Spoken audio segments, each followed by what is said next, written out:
ചരിത്രത്തോട് ശിലാവിസ്മയം സന്ധിക്കുന്ന ഇടമാണ് കല്ലിൽ ഗുഹാക്ഷേത്രം. 9-ാം നൂറ്റാണ്ടിൽ നിർമ്മിക്കപ്പെട്ടത് അല്ലെങ്കിൽ ആവിർഭവിക്കപ്പെട്ടത് എന്ന് കരുതപ്പെടുന്ന ഈ ക്ഷേത്രം ചരിത്രകാരന്മാർ ജൈന സങ്കേതമായിട്ടാണ് പറയുന്നത്. പെരുമ്പാവൂർ താലൂക്കിൽ ഉള്ള ഈ ക്ഷേത്ര സങ്കേതം സാധാരണ നമ്മുടെ ക്ഷേത്ര സങ്കല്പങ്ങളിൽ നിന്ന് വളരെ വ്യത്യസ്തമാണ്. ഒരു ബസ് ഇറങ്ങിയാൽ അല്ലെങ്കിൽ വാഹനം ഇറങ്ങിയാൽ ഒരു ചെറിയ മല കയറി ഇറങ്ങി വീണ്ടും മറ്റൊരു മലയുടെ ശിരസിലാണ്, അതിൻ്റെ ഉത്തുംഗതയിലാണ് ഈ ക്ഷേത്രം സ്ഥിതി ചെയ്യുന്നത്. 30 മീറ്റർ നീളവും 18 മീറ്റർ ഉയരവുമുള്ള ഒരു ഭീമാകാരനായ കല്ല് നിങ്ങൾക്ക് സങ്കല്പിക്കാൻ കഴിയുമെങ്കിൽ ആ ശിലയാണ് ഈ ക്ഷേത്രത്തിൻ്റെ ഏറ്റവും വലിയ വിസ്മയം. ആ കല്ല് തുരന്നാണ് ഈ ക്ഷേത്രത്തിൻ്റെ ശ്രീകോവിൽ. കല്ലിൽ എന്ന പേര് തന്നെ തമിഴിൽ കല്ലുക എന്ന് പറഞ്ഞാൽ ടു എൻഗ്രേവ്, തുരക്കുക എന്നാണ് അർത്ഥം.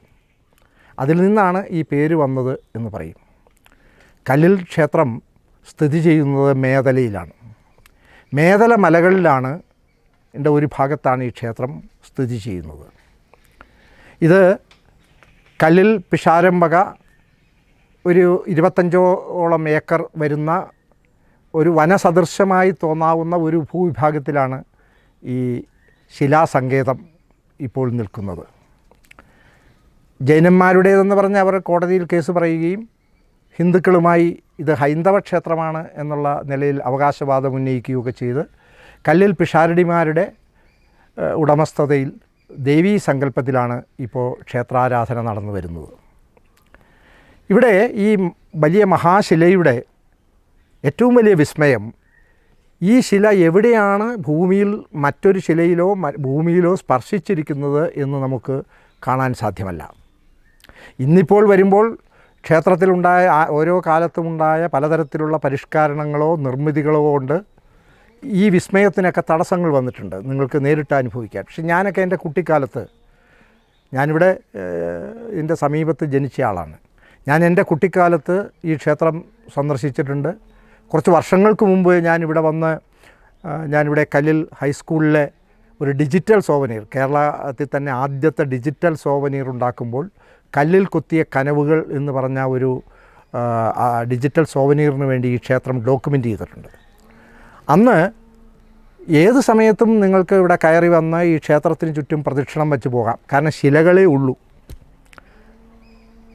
പുരാവസ്തു സംരക്ഷിത സ്മാരകമാണിന്നത്. അപ്പോൾ ഈ ശിലകളുടെ പ്രത്യേകതയും ഇങ്ങോട്ട് പണ്ടൊക്കെ ആണെങ്കിൽ പെട്ടെന്നൊരു വാഹനത്തിനൊന്നും കയറി വരാൻ നിവൃത്തിയില്ല. ഇപ്പോൾ ഇതിൻ്റെ മുകൾ വശം വരെ എത്തിപ്പെടാവുന്ന സൗകര്യങ്ങളുണ്ട്. അപ്പോൾ പണ്ട് കാലത്ത് ഈ ജൈന സങ്കേതങ്ങൾ എവിടെ എടുത്താലും അതിൻ്റെ എല്ലാം ഒരു പ്രത്യേകത, ആളുകൾക്ക് നമുക്ക് പെട്ടെന്ന് എത്തിപ്പെടാൻ ബുദ്ധിമുട്ടായിരിക്കും. അത് എവിടത്തെ നിങ്ങൾ നോക്കിയാലും കാണാം. അതുകൊണ്ടാണ് അവർ സാമാന്യ സമൂഹത്തിൽ നിന്ന് അകന്നുമാറി അവർ ഏകാഗ്രമായി അവരുടെ ഗുഹാ സങ്കേതങ്ങളിൽ കഴിഞ്ഞുകൂടാൻ ആഗ്രഹിക്കുന്നവരാണ്. അതുകൊണ്ടാണ് ഇത് ചരിത്രത്തിൽ അങ്ങനെ ഒരു ഗുഹാക്ഷേത്രമെന്ന സവിശേഷത കൂടി ഇതിനകത്ത് പറയാനുള്ളത്. ഇതിൻ്റെ തൊട്ട് കിഴക്ക് വശമാണ്, മലയുടെ അങ്ങേ വശമാണ് ഞാൻ ജനിച്ചു വളർന്ന പായിപ്ര. ഇവിടെ ഈ മലകൾക്ക്, ഞാൻ മേദല മലകളെക്കുറിച്ച് പറഞ്ഞല്ലോ, ഈ മലകൾക്കൊരു വലിയ സാഹിത്യ പ്രാധാന്യമുണ്ട്, ഒരു ചരിത്ര പ്രാധാന്യമുണ്ട്. മലയാളത്തിലെ ആദ്യത്തെ ഡിറ്റക്റ്റീവ് നോവൽ, അപസർപ്പക നോവലിൻ്റെ പശ്ചാത്തലം ഈ മേദല മലയാണ്. അത് വിരുതൻ ശങ്കു എന്ന നോവലാണ്. ഒരുപക്ഷെ ആ സിനിമ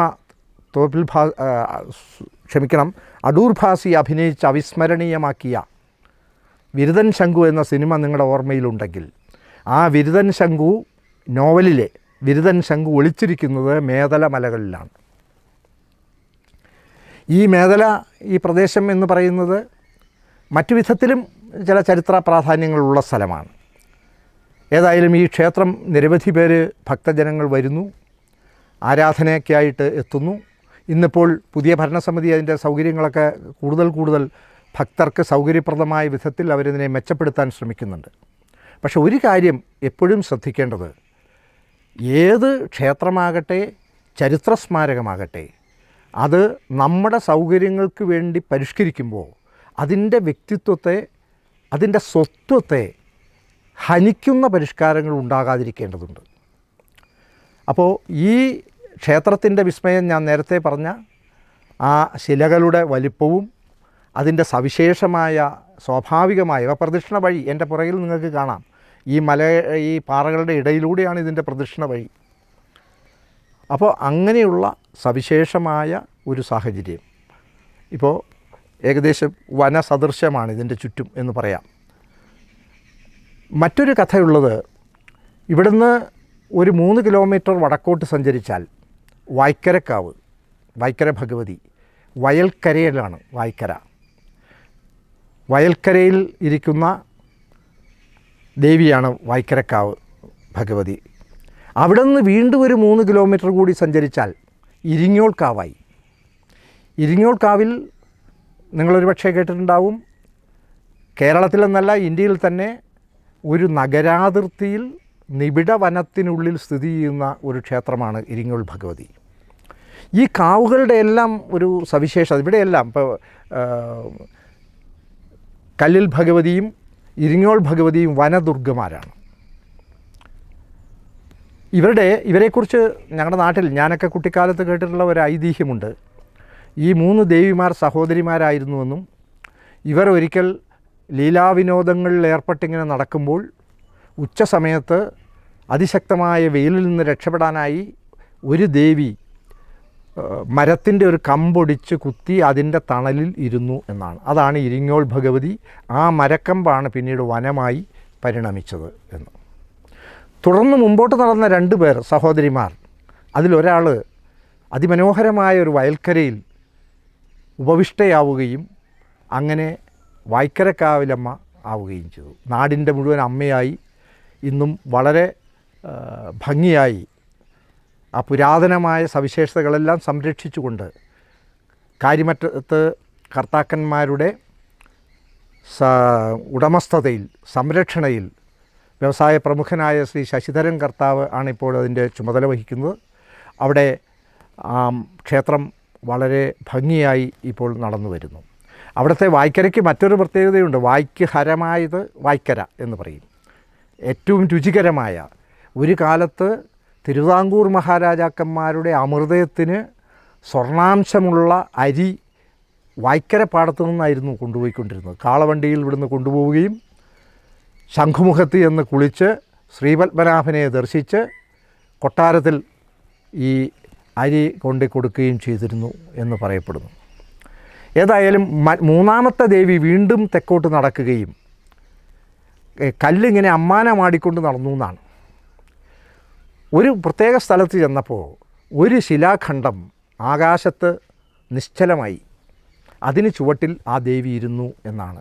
അതാണ് കല്ലിൽ ഭഗവതി എന്നാണ് കേട്ടിട്ടുള്ള ഒരു കഥ. ഏതായാലും ഈ ദേവി സഹോദരിമാരോട് ചേർത്ത് മറ്റൊരു കഥ കൂടി ഞാൻ കേട്ടിട്ടുണ്ട്. അത് ഇവരിൽ 3 പേരിൽ ഒരാൾ ഞങ്ങളുടെ പായിപ്രയിലുള്ള കാഞ്ഞിരക്കാട്ടുകാവിൽ അമ്മയാണെന്ന്. അതും വനദുർഗയാണ്. വനമധ്യത്തിൽ ഒരു